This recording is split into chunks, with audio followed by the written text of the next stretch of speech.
More music, more of the time. Grant's Rock Warehouse.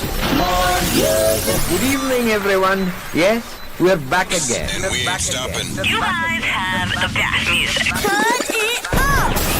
The best music. Rock and roll. 4, 3, 2, 1, 0. Welcome to Grant's Rock Warehouse, and tonight we are live. It's episode 5 in our Mott the Hoople series. Tonight we are looking at the 2 Mott albums, Drive On from 75 and Shouting and Pointing from 1976. We want to hear from you in the chat. Well, let's do it. Giving you what you paid for. Grant's Rock Warehouse. Well, ladies and gentlemen, we finally reached it. We've already covered all the Mott the Hoople albums. Now we're on to the 2 Mott albums.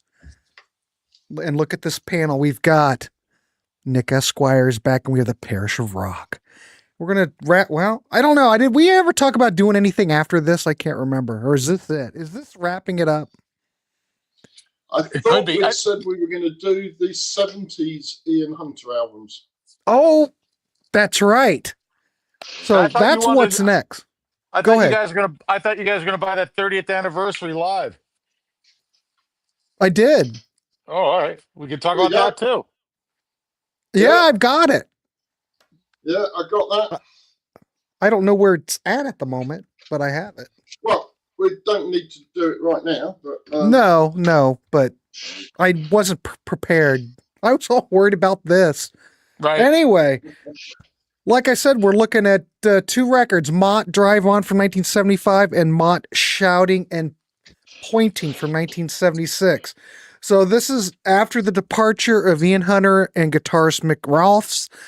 You know, Mick went on to Bad Company, Ian went solo. The remaining members of Mott the Hoople, bassist Pete, Overend Watts, drummer Dale Buffin Griffin, and keyboardist Morgan Fisher shortened the name, recruited a new vocalist Nigel Benjamin, and guitarist Ray Major, and voila, ladies and gentlemen, we've got the album Drive On.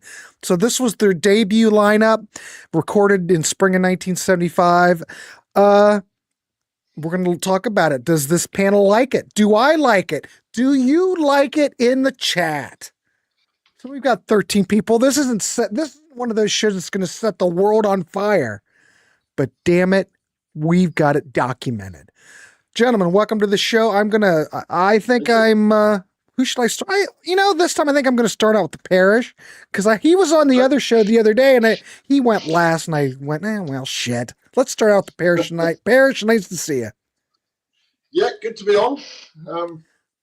Good to talk about these albums. So we'll start with Drive On. As I've said before, I'm a big Mott the Hoople fan. I think I mentioned that my brother had the initial couple of albums on the Mott and Mott the Hoople albums, and that kind of got me into them. And he had these 2 albums as well, because this was kind of before I started buying. But unfortunately, I no longer have those. So I recently bought a box set which includes all the young dudes, Mott the Hoople, Drive On, and Shouting and Pointing. And I think that box set's still available, and it's definitely worth getting. So I think this is an underrated album. I think people tend to forget these last 2. They're very much sort of fans of Mott the Hoople, and I think most of the fans of Mott the Hoople went with Ian Hunter when Ian Hunter left, and that's certainly reflected in its sales. So I think it's an underrated album. I think the production's a bit thin, a bit tinny, but I think it's also very fun, and I think it's very 1975. When I listen to it again, I think it's got all of the characteristics of 1975. And to kind of give people a flavour who maybe don't know the album, there are obviously elements of Mott the Hoople, as you would expect, because there's members of Mott the Hoople still in the band. But I hear Queen on some of the songs. I hear Sweet on some of the songs. I even hear Ace Frehley and Kiss on some of the songs. Is there a bit of an echo? No? Slight. Well, there might be cancellation. Sorry, I had the same setup that we had for the birthday last night. Yeah. Sorry about that. We'll talk about it when we come to the songs, but I hear a bit of Kiss, Ace Frehley on at least a couple of the songs, elements of Bowie. But the band, I think they most similar to, who were big at the time, well, they weren't big at the time, but were out at the time, were the Heavy Metal Kids. So if anybody knows the Heavy Metal Kids, there's definitely an element of them within the sound. Going through the songs, the opener, By Tonight, I think it's very good. It's upbeat, has a sort of southern rock feel like that. Monte Carlo, it's got a great riff, almost like a classic riff when you hear it. I think it's the same with a few of the riffs. When you hear the riffs, you think, oh, I've heard that before. But it's kind of through a fuzz box, so it sounds slightly different. I think this one's quite Queen-like. It's got high-range vocals. She Does It, boogie rock. Musically, it sounds like Slade, although I would say vocally it doesn't sound particularly like Slade, but a lot of fun.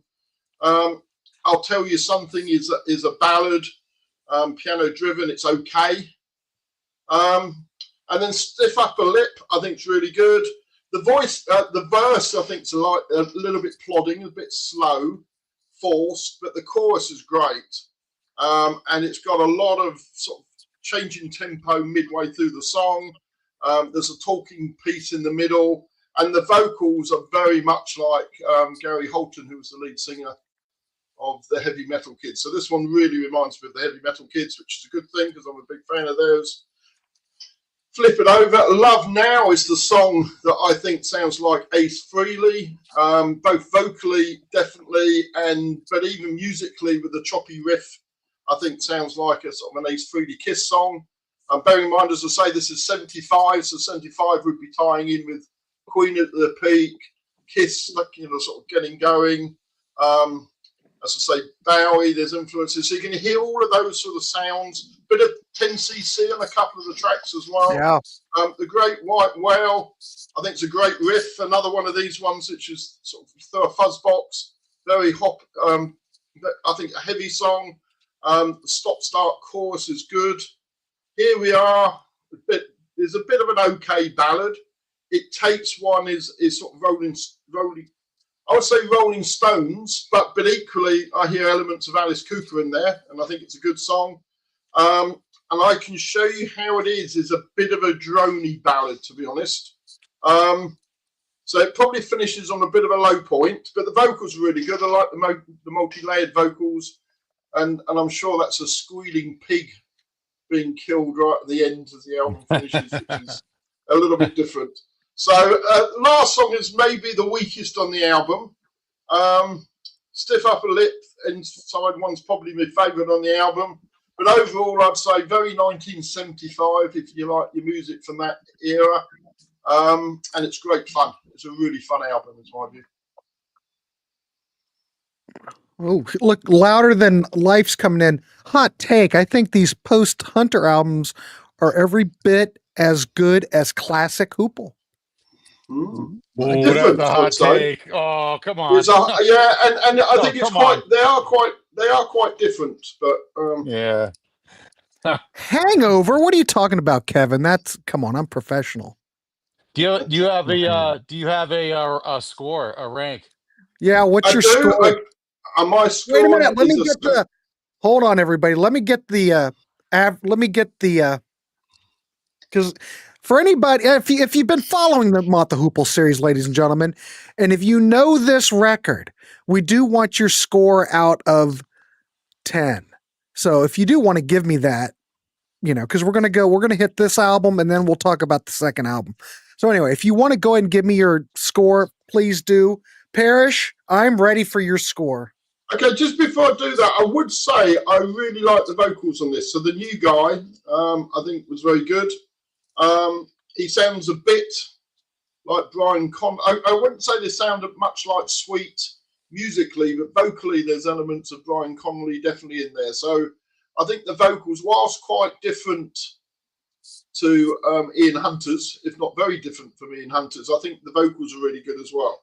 So I would give it, I'd probably give it an 8.5 apart from the production. I think the production brings it down a tad, so I'm going to give it an 8. An 8. All right. I accept that. That I'm a works for bit me. like Jukebox Cowboy, though. I'm probably also influenced by sentimentality on this as well. Because again, I've known this album for a long time, and See, these I like records, this long time. Parish, I remember seeing these back in the used bins when I was buying stuff, and I never paid much attention to them. Mott the Hoople, when you could find it, were always like dollar records. Because Yeah. let's be honest, they never really took off here. No, And- but compared with how well these sold, they were mega sellers. I mean, these Oh, sold yeah. nothing. Right. Yeah, These sold nothing at all. at all. This album didn't even chart here in the States. Mm. And someone asked, did it come out? Al asked if it did come out here. Yes, these albums were released here, but they probably straight to the cutout bins. We got a 7. Okay, wait a minute. West Coast Dave's coming in with a 8.25. Well, before I keep going, keep it going. I'll keep track. Look, there's one of the albums that got out. Nick has them. Yeah, this is you can find this one. I mean, it's out there, which tells me that it's sold a bit. But I mean, if you dig enough, it used to be around. Let's put it that way. Especially Yeah. this one. Well, Scouting didn't and the pointing, original not so much. the original pressing, you go on Discogs and it had like a gold, Or like silvery, the right? it was silver. Right. I've only seen this one out in the wild, I believe. It's like a blue kind of tint to it. It charted in the UK, Cretan. Yeah, like Yeah, 35. I was going to say not very high, but it did get in the top 50. But the singles did nothing. I don't think the singles did anything. Monty, I got yours. Okay. All right, I'm getting everybody's score. It got 37 Billboard here in the States? That's crazy. No. No. It didn't get that high. Couldn't get that high. It didn't. All right, Nathan, I got your score. Cretan, I got yours. We got to 160 on the Billboard. Okay. There you go. So That makes sense. It made the top 200. So Yeah, Yeah. that makes sense. And it's why you would be able to find it on vinyl, at least up until maybe the last 10 years or so. Now you can't find anything. All right, Louder's going to go with the 7.5. All right, Nick, what's your thoughts on this one? All right. Let me. Well, I showed you the album. Let me start off with an anecdote, just a little factoid. Sure. I had a relative, an aunt, a little older than me. She would. I learned a lot from her music collection, and she took me to my first Kids concert. Anyway, at the end of 1975, December, Kiss was just starting to play arenas, and they played an arena in Binghamton, New York, the Broome County Arena, which is like a minor league ice hockey style arena. And Kiss was a headliner, and their opening act, Mott. And I'll be darned. I looked it up last night, and Mott did a run of dates with them through December, at least, of 1975. So it was just after Kiss released Dress to Kill before Alive came out, and these boys were touring on this album. That must have been some bill, and I want to guess that some of those bills may have had Rush on it too. But that was a potent bill. She said it was a great show, and they were great. And she kept describing them as Mott. She goes, "Yeah, they weren't called Mott the Hoople. They just said Mott, Mott, Mott." So anyway, that's my anecdote. Let's follow up on Parish. It's not the soaring effort production wise as the Hoople. You could, they've learned something, and Buffin and Overend are competent producers in their own right. But I think that this album for me is patchy. It's a bit spotty. I think that there's a good album trying to break out. I think maybe if they had more time or worked on the songwriting or brought other people in, whatever it takes, it might have been a better album. But they're obviously competent musicians. I love Morgan Fisher. He's a phenomenal piano player, keyboard player. I think Ray Major was a really good guitar player, inspired choice. I like Nigel Benjamin's voice. I don't like it as much as Parish, I believe. He really gets up there. He's very competent. He's technical. I don't think he has the depth or earnestness as Ian Hunter. He reminded me actually of early Geddy Lee when he really gets up there. So his voice could kind of get in those upper registers. But I think that this band was trying. The album rocks it definitely in places. So I like it. I think that lyrically it leaves a bit much to be desired when you compare it against their prior catalog, which is a tough thing to do, but that's why we're here. So I think that they're starting to suffer a little bit in these songs, almost like this is a paint by numbers Mott song. Oh, this song has elements of Memphis. This song has elements of Driving Sister, et cetera, et cetera. So I think that's starting to show through, which I guess you can't blame them because they had hits and they were popular based on those songs. But that's sort of my observation that maybe they were sort of stuck where they were. My overview, I'll give you a score and then I'll talk about the songs. Okay. I'll give it a 6.5, and that's a 6.5 based on the Mott the Hoople catalog. And I've said this on other shows. For me, a 7 is an album that you should definitely hear and really seriously consider buying. 6.5, which I rated it. You should definitely hear it, and you should think about and maybe buy it. It definitely has some flaws, but it's more positives than negatives. Let's put it that way. Some of the highlights on the album. I liked the opener, "By Tonight." I thought that was a cool opening riff, heavy bass, a lot of great bass on this album, which is fantastic. I like Nigel Benjamin's vocals on here, great guitar work, etc. Another high point for me would be the song where Parish described it as an Ace Frehley type tune, but "Love Now." I thought that was also a really strong song. And then, if I heard it right, Nigel's also singing with Overend, so you get both of them back and forth. So I kind of like that, which is really cool. The chorus is really catchy. The one thing they start to do on this album, and that's one of the songs, like I think it's "Stiff Upper Lip" is another one. They have this thing where it's the stop-start vocal music thing in the verses, and it's interesting, but it kind of gets a little tiresome. And then you'll see in the next album, like they just can't get rid of it. Like they keep coming back to it. So I don't know if that was the best thing artistically. It was kind of interesting for maybe one song, but when you start singing on 3 and 4 songs, to me, it was a bit much. I did also like the "Great White Whale," another heavy riff, heavy guitar solo. It's like a heavy metal approach on the vocals. He's up there like Geddy Lee, that kind of stuff. So I really like that one. I kind of agree the song ends a little bit on a downer. There was a bonus track, at least on streaming, which wasn't too bad. It's like a countrified guitar work song called "Shout It All Out," which is not bad, with another cool chorus. So, obviously these guys can write this. They can write cool choruses. This is I love this kind of era of music. It's good. It just, for me, it's when you compare it with the rest of the catalog, it's patchy, it's spotty. I think something's looking to break out. I love Morgan Fisher, but for me, it's a 6.5. All right. Awesome. All right. Thanks, Nick. Excellent review. Of course, Parish, always good work. How do I look at this record? Well, I'm kind of okay. You have to put this in perspective. Laid lost Ian Hunter and Mick Ralphs. They're 2 key songwriters. And look, they have risen from the ashes, regrouped. Is this as good as any of the Mott the Hoople albums? I'd say no. I do agree that the production's a bit kind of spotty. But I do like what the new members are bringing. It just seems like they need to have maybe more time to develop. Now, I don't know where they push to.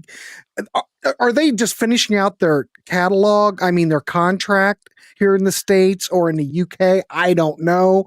Were they forced to deliver this record quickly? I don't know. This is what I do like about it. I like "By Tonight." I think that's punchy, upbeat rocker. The bass is great. Benjamin's vocals, I really like him as a vocalist. It's, in a way, it's kind of like a breath of fresh air, but I think it's catchy. It's kind of, come on, ladies and gentlemen, it's a bit rock. It's like a rock glam anthem.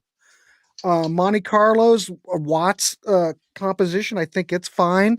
It has a bit of a swagger to it, but it seems kind of safe to me. It seems like it lacks some depth. Not all of these tracks, I think, are absolutely 100% killer.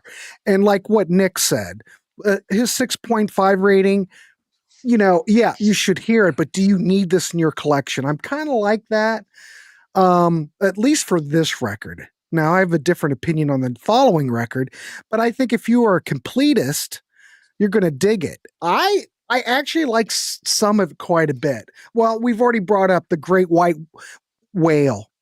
Epic.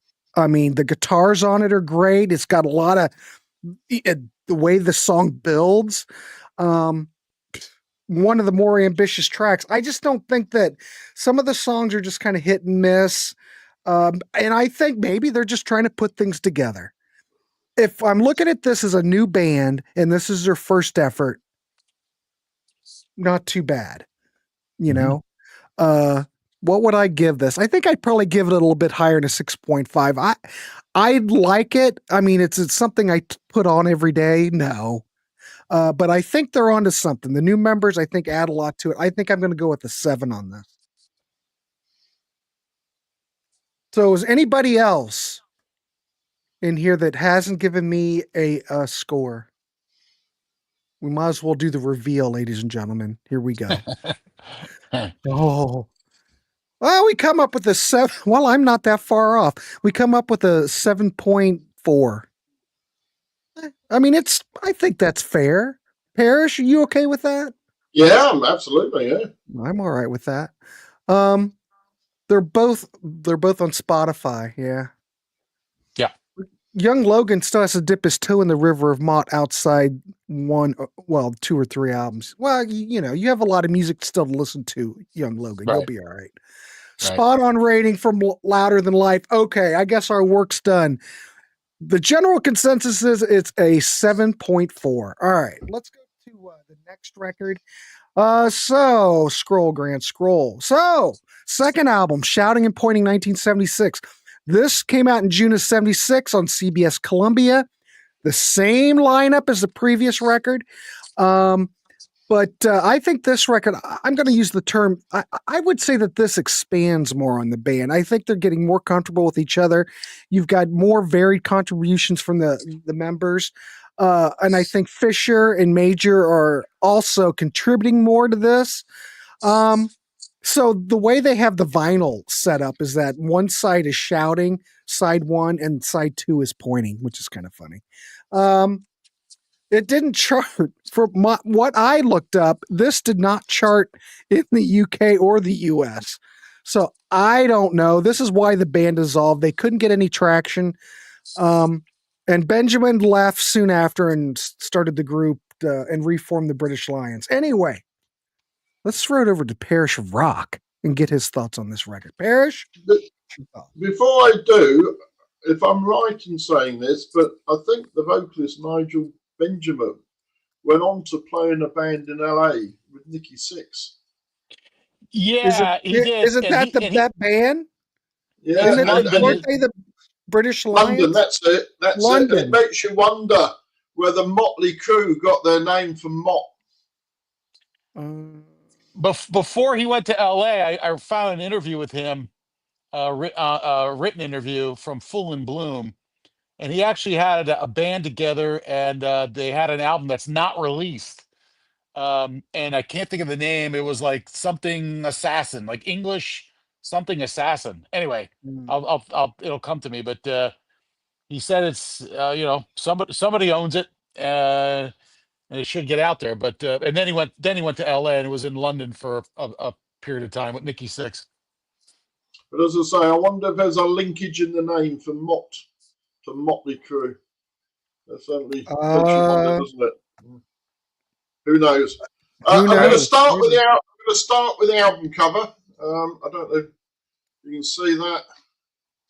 I think the album cover is really good, and I would also say, if you look at the album cover, it looks very new wave of British heavy metal with the way they're dressed. In the except the guy in the hat. Well, apart from the sailor at the front. Right. Sailor. And apart from the sailor, the rest of them look like they were from a new wave of British heavy metal band, but 4 years too early. It looks like it's the apocalypse on that cover or something. Yeah. So what do I think of the album? I think it's very quirky.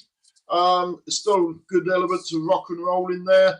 I kind of differ a little bit from you on this one, Grant, because I think on the previous album, they kind of still had a character to them, and they were still sort of evolving from being Mott the Hoople. This one, I think they're really searching for a new identity. And I'm not sure they know who they want to be. Right. But nonetheless, I still think, a bit like the last one, I think it's a fun album. I enjoy the album. I think the guitars are particularly good on this one. And I think the production is a lot better. Yeah. So generally, yeah, I think it's a good album. Going through the songs for a moment, Shouting and Pointing, the opening track, is you know, it's a throwback to Mott the Hoople, I think, but again, quite quirky. I like the keyboards in it. Sounds very 70s, the keyboards. Maybe because of the look of that guy on the front, but at the time there was a band called Sailor in the UK. I don't know if anybody knows Sailor over in the States. And this first song sounds like that band Sailor, but on acid. Sort of really pumped up version of them. Sailor were like a pop band that had a few hits in the charts, but this sounds like that, but hyped up, as I say, on acid. Collision Course again, I like, particularly like the vocals, which I think elevate the song. Storm is good. It's kind of got a train riff. The riff sounds like a train, and they have sound effects to that effect. Career is okay as a ballad, but I think others do songs similar much better. I mentioned Heavy Metal Kids earlier, and this is similar to a Heavy Metal Kids song called Cry For Me, but Cry For Me I would say is a lot better. Flip it to side 2, Hold On You're Crazy. Again, I think it sounds vocally like Ace Frehley, but musically this sounds like The Who to me. Got that kind of same sort of I don't know, the drums being slightly out of time with the guitars and all that kind of stuff that you get with The Who. It's certainly my favourite track on the album. I think it's good. See You Again is more like the Rolling Stones, but pretty good. Too Short Arms, I Don't Care. It's more boogie rock. I'd say that's okay, but not brilliant. Broadside Outcasts.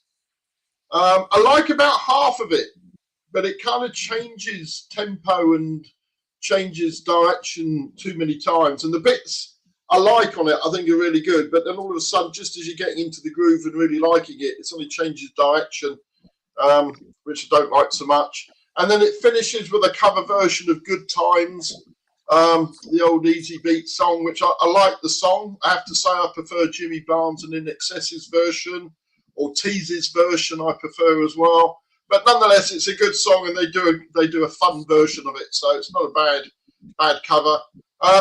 If I was to sum it up, though, if you get it as part of the box set, great. But if you're going to go out and buy it, I suggest you go and buy the Heavy Metal Kids instead. This is similar. This is similar, but 10 times better. All right. So if you quite like the album, go and get the Heavy Metal Kids. This is the box set. There's 4 albums in total. So yeah, if you're thinking about getting it but not sure, you hear it on Spotify and you quite like it, I would spend your money on that instead, unless you get it as part of the box set. That would be my take. As a score, as I say, it's a fun album, so I'll give it a 6.5. All right. I accept that score. Well, anyway, Heavy Metal Kids. So that's what this show is about, turning you on to stuff. So hopefully you'll be turned on to something here that you want to check out these Mott albums. So anyway, I do want to thank everyone in the chat real quick. If you're coming in late and you did have a score for Drive On, I mean, I could still add it in there, but we're going to, if you've just come in, I will want your score on this record. So if you know this score, well, you can give it to me now. I can keep track of everything. But anyway, let's get started. I mean, let's go to the next. Oh, geez, Grant. Let's go over to Nick, damn it, and just keep going. Nick.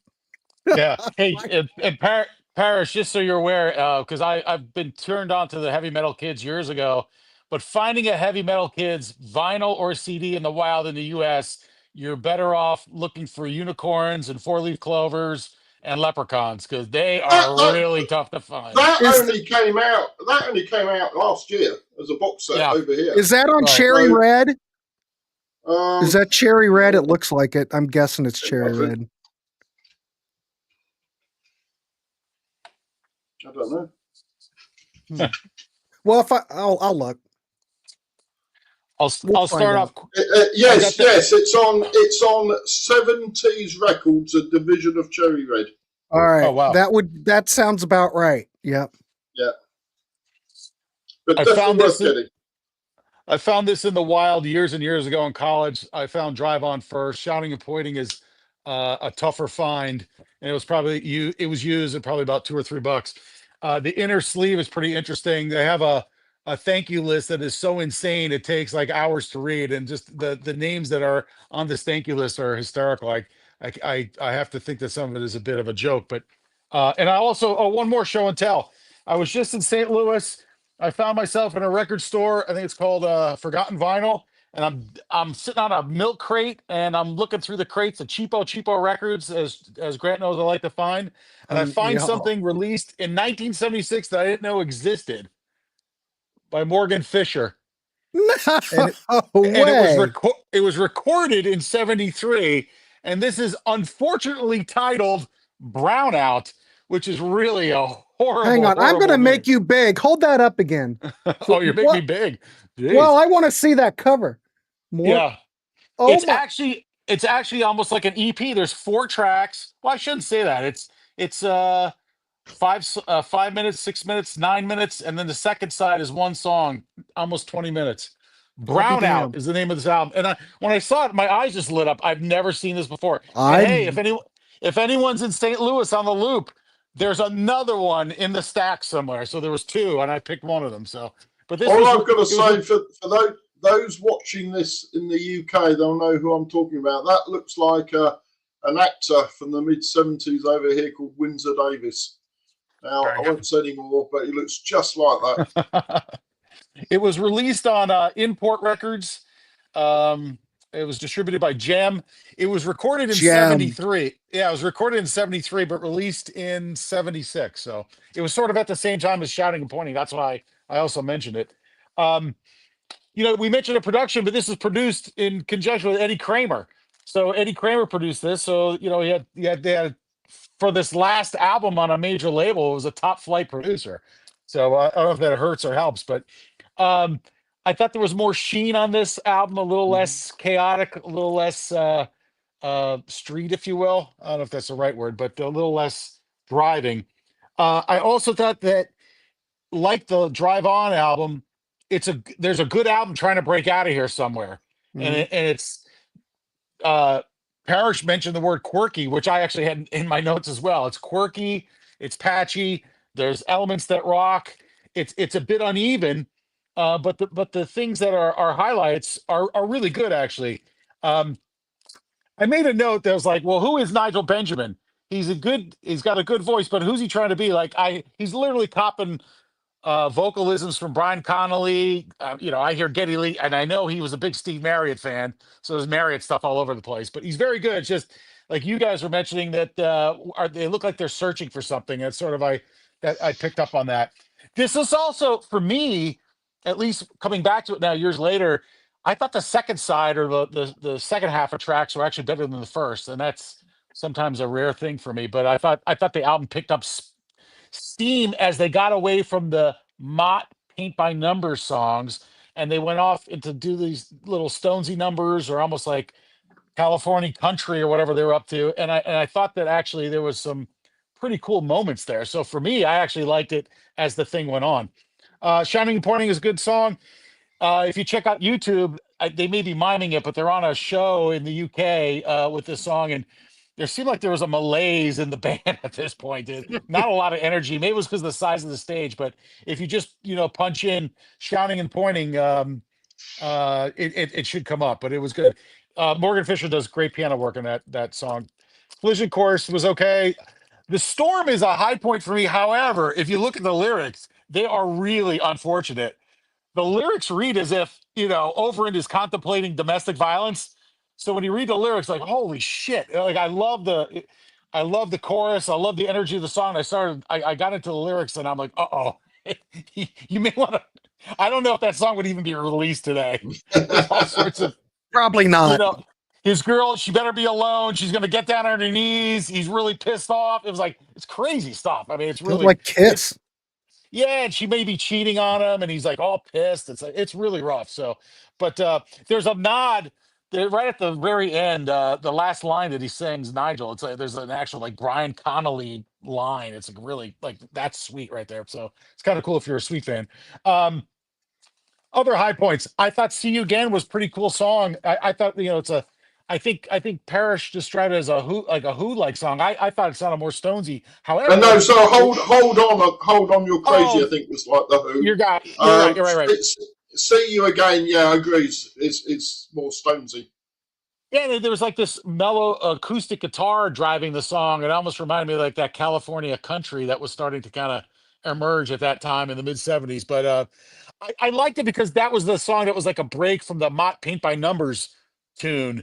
And it was like a cool sing along. So I really like that song. And then right after it is the Two Short Arms. I thought that was another high point.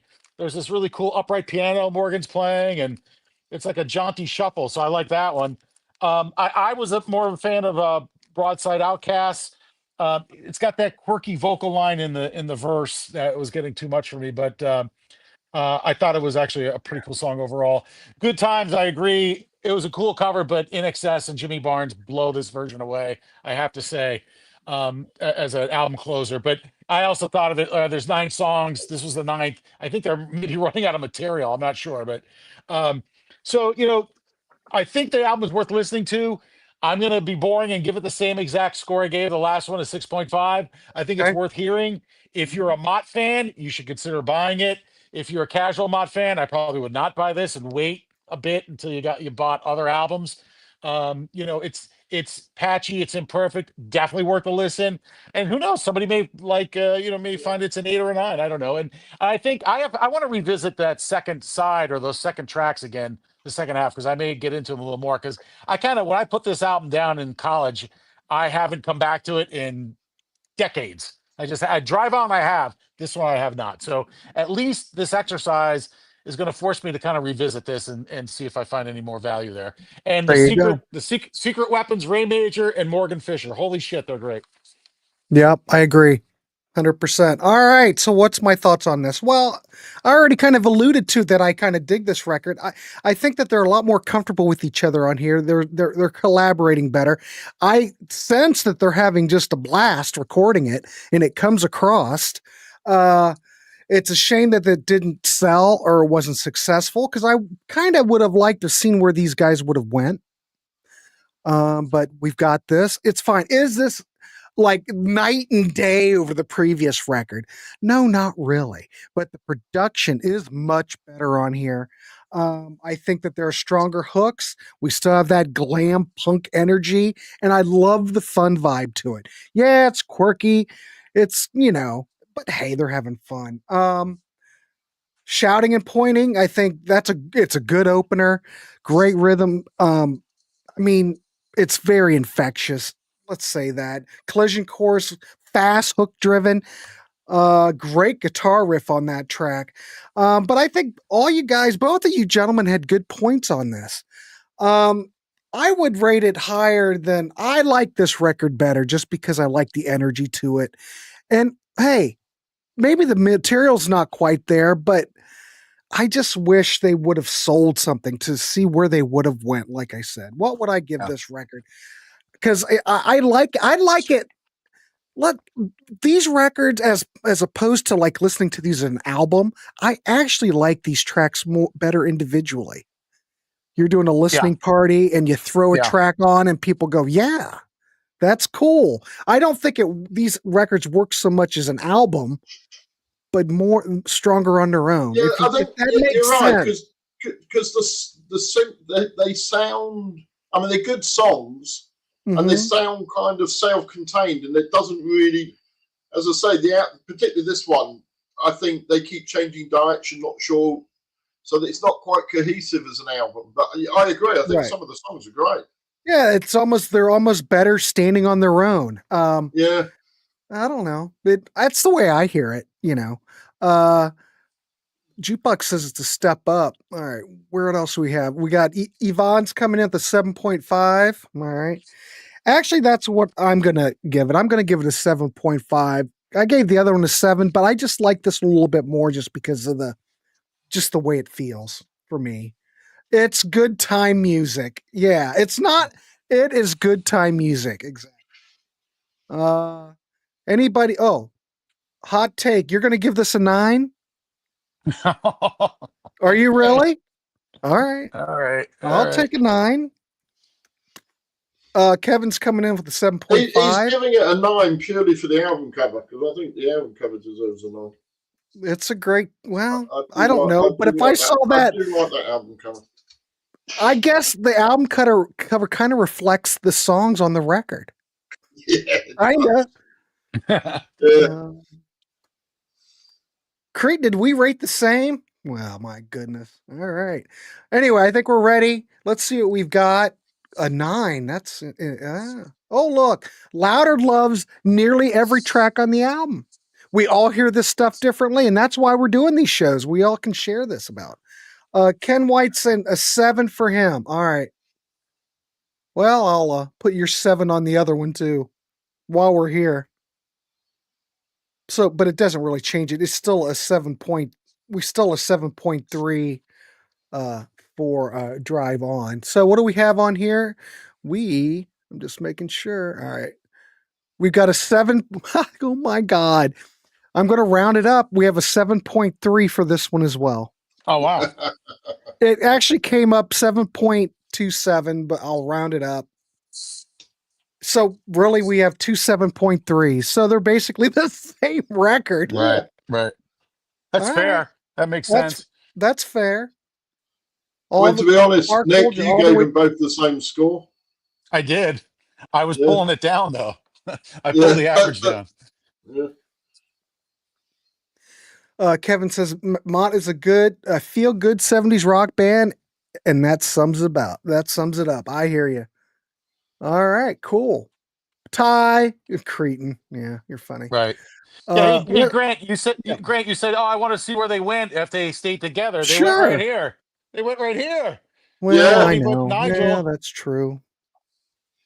There it is, the British Lions. I have never heard that. How is that record? I don't remember. Parish is going to have to remind me. Parish? I just don't remember. I've got it, but I don't particularly recall it. Man. So let's pick that up next time. Yeah. That's right. Well, we could touch on it. I'll study it. I'm interested to see what it sounds like, to be quite honest. And you've also got me interested in the Heavy Metal Kids. Now You'll like them. You'll love them. They're great. Okay. Well, I went on Discogs. Oh, you can go to, it's cheap. CC Music on Discog, total with shipping is $23. For Heavy Metal Kids? Yeah, the box set. Wow, that's great. God dang. All right. Well, hey, we know British what I'm Lions, doing. On British Lions, they do a Kim Fowley tune, and they do a Garland Jeffries tune for the Garland Jeffries fans out there. I'm looking at British Lions right now. Let's see. What do we have? Did they have any comps? They did have a comp. Angel Air Records in 1999. I don't know what that is. Let's see album-wise. Of course, we've had... Okay, there's the British Lions album from 1978. Came out on RSO. I have never seen the British Lions record. Really? It's around. Yeah, I've seen this from time to time. I mean, it's not common, but it's out there in the U.S. Yeah, I have not seen it. Did it come out on CD? Yes, it did. Angel Air Records. Yeah. And there's a 2 CD remastered on Think Like a Key Music, whatever label that is. But there's a 2 CD set. The second disc has Live at the Old Waldorf in San Francisco, 1978. So you might want to check. Oh, there are none of them on Discogs. I don't know. Anyway, I've never heard it. I might check that out too. This is from the Heavy Metal Kids, the brochure that was inside it. If you look at that top corner, they toured with Kiss. I'm looking. Yeah. Yeah, but they were. It says on there they were the Kids. So it was Kiss with special guests. The kids. which were Yeah. and Rush. Oh Wow. my God. How cool. Wow. What a bill. All right. That All right, would have been a Carmine. great bill. Carmine. Drive on 7.5 and shouting out an 8. Okay. 8. So that means now it's a 7.4 and drive on's a 7.5. So that takes it to a 7. It's still a 7.3. So there you go. All right. What's some good records to talk about? That's what it's Yeah. about here in the warehouse. Yeah. I didn't exactly. know. Yeah, it's all about checking this stuff out. All right, boys. So next month, I guess we can talk about the live Mott the Hoople record, the 2 CD Sure. set. Awesome. But we'll also talk about Ian Hunter. So Yeah. so we just do. How do you guys want to do it? I mean, I'll send you an email. We can decide what we want to do. Sure. But we'll touch on that Mott the Hoople 2 CD set, though. All right, everybody. I want to thank everybody for coming on and keeping it interactive and just chatting music. We will see you next time with the Ian Hunter series. So we will be back. So, all right, everybody. Keep it clean and keep it real, and we'll see you.